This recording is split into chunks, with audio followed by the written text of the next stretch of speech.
बहुत बहुत स्वागत है कदम जी आपका, धन्यवाद। हेलो, पहले तो सभी लोगों को प्रणाम, मंच पर आसीन उत्कृष्ट लोगों को प्रणाम और आप जैसे बुद्धिमानों लोगों को प्रणाम। इस वातावरण में उपस्थित एक एक कण को प्रणाम करता हूँ। कण में उपस्थित परमाणु को प्रणाम करता हूँ, परमाणु में उपस्थित नाभिक को प्रणाम करता हूँ, नाभिक के चक्कर लगाते इलेक्ट्रॉनों को प्रणाम करता हूँ। यानी मैं आपको इलेक्ट्रॉनिक प्रणाम करता हूँ। दो लाइन सुने, बहुत अच्छा सुना भाई साहब, पर ध्यान सुने कि तेरी आंखें झुकी झुकी, तेरा चेहरा खिला खिला, मगर जब चेहरे पे हाथ पे आया तो 250 ग्राम फेयर लवली मिला।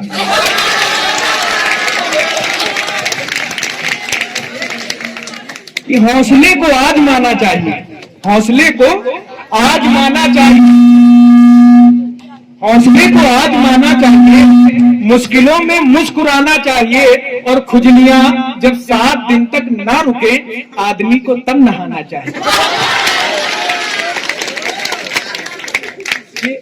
शराब की एक बोतल से किसको गिला है दोस्तों, भाग्य में तो अपने बस पौआ लिखा है दोस्तों। औरतों ने घास डाली, आदमी फंस गया, आदमी भी यारो कितना गधा है दोस्तों। और सुनेगा सिर्फ कि इश्क में इतने कुएं हैं, मुझे मालूम न था तेरे उल्फत में धुएं हैं, मुझे मालूम न था तेरे कांधे पर सिर रखकर शाम बैठा था, तेरे बालों में जुएं हैं। सर की मम्मी बैठी है, उनके लिए मैं 1-2 शेर पढ़ता हूं कि बुलंदी देर तक किस शख्स के हिस्से में रहती है, बहुत ऊंची इमारत हर घड़ी खतरे में रहती है, और ये ऐसा कर्ज है जो मैं अदा कर ही नहीं सकता, मैं जब तक घर न लौटूं मेरी माँ सजदे में रहती है, मैं जब तक घर न लौटूं मेरी माँ सजदे में रहती है। और बुलंदियों का बड़े से बड़ा निशान छुआ, माँ ने उठाया जब गोद में तब आसमान छुआ। और एक शेर यूं है कि जब भी कश्ती मेरी सैलाब में आ जाती है, जब भी कश्ती मेरी सैलाब में आ जाती है, माँ दुआ करती हुई ख्वाब में आ जाती है, माँ दुआ करती हुई ख्वाब में आ जाती है। और सुनिएगा, देखिए सभी लोगों ने रस पढ़े होंगे ना, इंटर में 9 रस होते हैं, एक मिला के 10 वात्सल्य रस होता है। तो अब उनका प्रयोग सुनिएगा, प्रेम से हास्य कैसे निकलता है। सुनिए कि एक लड़की प्यार में मेरी तकदीर हो गई, मैं रांझा बना वो हमारी हीर हो गई, और खत इतने उसके प्यार के इजहार में लिखे, वो रद्दी बेच बेच के अमीर हो गए। देखिए सौंदर्य, नारी के सौंदर्य का वर्णन सभी भाषाओं ने अपने अपने तरीके से किया। जब हिंदी भाषा में लिखा, सभी लोग इंटर में पढ़े होंगे, जयशंकर प्रसाद जी का वो जो श्रद्धा के सौंदर्य का वर्णन करते हैं कि नील परिधान बीच सुकुमार खुल रहा मृदुल अधकुला अंग, खिला हो जो बिजली का फूल वगैरह वगैरह। लेकिन आपने कभी पुरुष के सौंदर्य का वर्णन नहीं सुना होगा कि पुरुष खड़ा है, पुरुष की मूछें हैं हसीन, वो ऐसे खड़ा जैसे मशीन, कभी नहीं सुना होगा, नहीं सुना ना। देखिए हिंदी के एक नामालूम से कवि थे जगपाल सिंह सरोज, ये शांति माहौल बनाए रखे।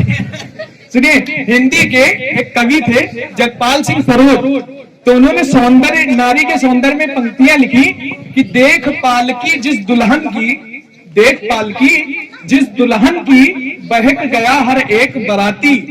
देख पालकी, रात मिले आपकी, कि देख पालकी जिस दुल्हन की, बहक गया हर एक बराती, जिसके द्वार उठेगा घूंघट जाने उस पर क्या बीतेगी, जाने उस पर क्या बीतेगी। और एक रोज सपने में छूकर तनमन चंदन वन कर डाला, जो हर रोज छुआ जाएगा उस पागल पर क्या बीतेगी।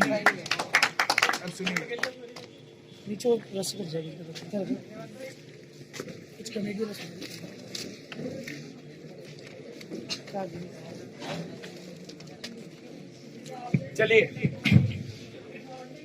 एक मतलब प्रेम में अंतर क्या क्या होते हैं, मैं एक छंद पढ़ता हूँ, सुनिएगा कि वो हमको मोहब्बत की पोथी पढ़ा रहे हैं, जो अपनी प्रेमिका से राखी बंधा रहे हैं।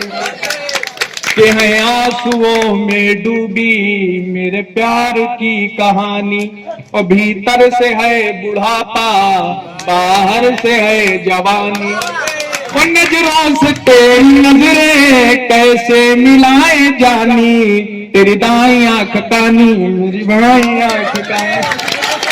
सुनेगा कि मुश्किल है अपना मेल प्रिय, ये प्यार नहीं है खेल प्रिय, तुम में फर्स्ट डिवीजन हो मैं हुआ मैट्रिक फेल प्रिय, मुश्किल है अपना मेल प्रिय, ये प्यार नहीं है खेल प्रिय, कि तुम नई विदेशी मिक्सी हो मैं पत्थर का सिलबट्टा हूँ, और तुम AK-47 जैसी मैं तो एक देसी कट्टा हूँ, तुम चित्रहार का मधुर गीत मैं कृषि दर्शन की झाड़ी हूँ, तुम विश्व सुंदरी सी महान मैं छिटकिलिया छाप कबाड़ी हूँ, तुम सोनी का मोबाइल हो मैं टेलीफोन वाला चूंगा, तुम मछली मानस सरोवर की मैं सागर तक का हूँ घोंगा, और 10 मंजिल से गिर जाऊंगा मत आगे मुझे ढकेल प्रिय, मुश्किल है अपना मेल प्रिय। अभी हमारे यहाँ वो हुए वाइवा का जो ट्रायल हुआ था, तो मेरा नंबर पहले एक हमारा दोस्त अंकित है उसका था, उसके बाद मेरा था, उसके बाद इनका अनुराग का था, तो अंकित देख के आए, उसके बाद हम वहां के अंदर वाइवा देने, मतलब ट्रायल चल रहा था, तो हम अंदर गए तो हमसे पहला प्रश्न पूछा कि ये बताओ कि भारत के प्रधानमंत्री का क्या नाम है। हमने कहा जी विश्व प्रख्यात नरेंद्र मोदी। बोले अच्छा ये बताओ कि भारत आजाद कब हुआ था। हमने कहा प्रक्रिया 1857 में शुरू हुई थी, हुआ 1947 में। बोले चांद पे पानी है। हमने कहा विज्ञान तो मान चुका, अभी हमारे पीछे लगे रहे। तो ये हमसे पूछे कि अंदर क्या पूछा गया, तो हमने बताया कि ये पूछा गया, ये रटे। अब अंदर पहुंचे, इनसे सबसे पहला प्रश्न उन्होंने किया, सर जी ने ये बताओ तुम्हारा नाम क्या है। तो ये कहें विश्व प्रख्यात नरेंद्र मोदी। उसके बाद आपका जन्म कब हुआ, प्रक्रिया 1857 में शुरू हुआ 1947 में। तो सर जी गुस्से में आ गए, बोले पागल हो गया। तो कहने विज्ञान तो मान चुका है। तो ये हमारे अनुराग जी थे, अभी स्मृति सुना रहे थे। चलिए अच्छा, परिहास व्रत की बात छोड़कर लड़कियों के लिए 2-3 लाइन पढ़ता हूँ। लेकिन लड़के जो है पीछे सर जी ने बैठा ले, लड़कियों के साथ हरदम, लड़कों के साथ हरदम अन्याय होता है, हरदम लड़कों के साथ हरदम अन्याय होता है ना। तो लड़कों का हाल क्या है भारत में, वो सुनिएगा कि अब तो मेरा ख्याल है लड़कों की जिंदगी और भोजन का एक, अब तो मेरा ख्याल है लड़कों की जिंदगी, उजड़ा हुआ सवाल है लड़कों की जिंदगी। कुछ प्रेमिका ने खा लिया, कुछ बीबी खा गई, और भोजन का एक थाल है लड़कों की जिंदगी। अच्छा, अब लड़कियों के लिए सुनिएगा कि जंगल दिखाई देगा अगर ये यहाँ न हो, सच पूछिए तो शहर की हलचल है लड़कियां। और पता नहीं लड़कियों को इतना आसान क्यों समझा जाता है कि उनसे कहो कि गंगा के जैसी पवित्र हैं, जिनके लिए शराब की बोतल है लड़कियां, जिनके लिए लड़कियों पर इतनी लड़कों की तालियां कमजोर हो जाती है। लड़कों को सम्मान।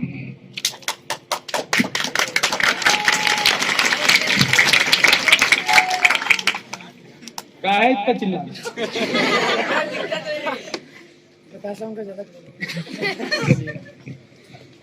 अब सुनिए, एक अभी वहां राजस्थान में मैं एक छोटी सी कविता अपनी सुनाता हूँ जो मैंने लिखी, छोटी सी, वो मैं आपको सुनाता हूँ। अभी राजस्थान में जो है 2 महीने, मतलब जो सैनिक था वो 2 महीने के लिए अवकाश पर आया था, उसका ब्याह हुआ, अवकाश पर आया था। उसके बाद वो दूसरे दिन उसका ब्याह, मतलब ब्याह के दूसरे दिन वो उसकी कश्मीर में पोस्टिंग हो गई। तो जब वहां पोस्टिंग में गया तो तीसरे दिन आतंकियों ने हमला कर दिया, तो उसका पार्थिव शरीर घर लौटा। तो उनकी औरत पर क्या गुजरती होगी, सुनिएगा, ध्यान से सुनिएगा, अगर मन हो तो सुनाओ, नहीं तो वो लड़की, मतलब उस औरत पर क्या गुजरती होगी। सैनिक की पंक्ति है, देखिएगा कि जो पहले चुंबन के बाद लाम पर चला गया, नई दुल्हन की सेज छोड़कर युद्ध काम पर चला गया, उसको भी मीठी नींदों की करवट याद रही होगी, खुशबू में बीती यादों की सलवट याद रही होगी। टूटी चूड़ी धुला महावर रूठा कंगन हाथों का, कोई मोल नहीं दे सकता बासंती जज्बातों का। उन आंखों की दो बूंदों से सातों सागर हारे होंगे, जब मेहंदी वाले हाथों ने मंगल सूत्र उतारे होंगे, जब मेहंदी वाले हाथों ने मंगल सूत्र उतारे होंगे। और गीली मेहंदी रोई होगी चुपके घर के कोने में, ताजा काजल छूटा होगा चुपके चुपके रोने में। जब बेटे की अर्थी आई होगी सूने आंगन में, शायद दूध उतर आया हो बूढ़ी माँ के दामन में। वो विधवा सारी दुनिया का बोझा सर ले सकती है, जो अपने पति की अर्थी को भी कंधा दे सकती है, जो अपने पति की अर्थी को भी कंधा दे सकती है। मैं ऐसी हर देवी के चरणों में शीश झुकाता हूं, इसीलिए मैं कविता को हथियार बनाकर गाता हूं। जय हिंद। बहुत अच्छा।